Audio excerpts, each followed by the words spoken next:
در حقیقت ہم جس کے ساتھ مخلص ہوتے ہیں وہ ہمارے ساتھ مخلص نہیں ہوتا، اور جس کے ساتھ ہم مخلص نہیں ہوتے وہ ہمارے ساتھ مخلص ہوتا ہے۔ انسان کو اپنے بے بس ہونے کا اندازہ تب ہوتا ہے جب کسی کو اپنی آنکھوں کے سامنے مرتے ہوئے دیکھتا ہے۔ نماز تمہاری روح کو ایسے نکھار دیتی ہے جیسے سوکھی زمین کو بارش مہکا دیتی ہے۔ جتنا ہو سکے خاموش رہا کرو، کیونکہ اس میں نجات ہے، اس لیے کہ زیادہ گناہ انسان سے زبان کرواتی ہے۔ جس کا دل غم کی شدت سے ٹوٹ کر ریزہ ریزہ ہو جائے، اس کی آنکھوں کی چمک اور ہونٹوں کی مسکراہٹ لازوال ہوتی ہے۔ جب اللہ چاہتا ہے کہ کسی بندے سے دوستی کرے تو اس کی زبان پر اپنا ذکر اور دل پر اپنی فکر کے دروازے کھول دیتا ہے۔ آپ کے بدترین دشمن اکثر وہ لوگ ثابت ہوتے ہیں جن سے آپ کی بہترین جان پہچان ہوتی ہے۔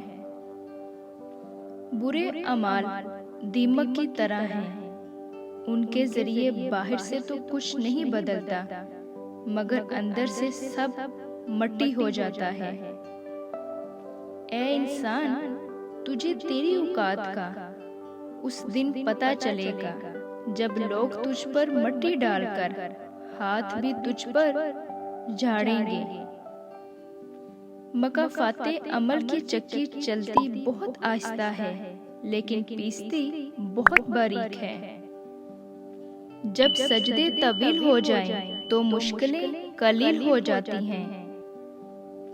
جس طرح اللہ تعالیٰ کو اپنے بندوں کی عبادتیں پسند ہیں، اسی طرح ان کی ندامتیں بھی محبوب ہیں۔ بعض اوقات انسان کی عبادت سے زیادہ ندامت کام آ جاتی ہے۔ جانتے ہیں بد نصیب کون ہے؟ وہ جسے اپنے رب سے دعا مانگنے کی توفیق حاصل نہیں۔ انسان آگے بڑھ رہا ہے، انسانیت پیچھے ہٹ رہی ہے۔ اس وقت انسان ایک ایسا پیاسا ہے جس کے سامنے ایک دریا جاری ہے اور وہ اس میں پانی پینے کے لیے آزاد ہے، لیکن اس کی روح جس چیز کے لیے بے تاب ہے اس کا کہیں پتہ نہیں۔ ایک بزرگ نے شیطان سے کہا، تجھے اللہ پر بہت یقین ہے نا، تو چل اونچے پہاڑ پر چڑھ کر چھلانگ لگا دے، دیکھتے ہیں تجھے تیرا اللہ بچاتا ہے یا نہیں۔ بزرگ نے جواب دیا، یہ اللہ کا کام ہے کہ وہ مجھے آزمائے، میرا کام نہیں کہ میں اپنے سچے رب کو آزماؤں۔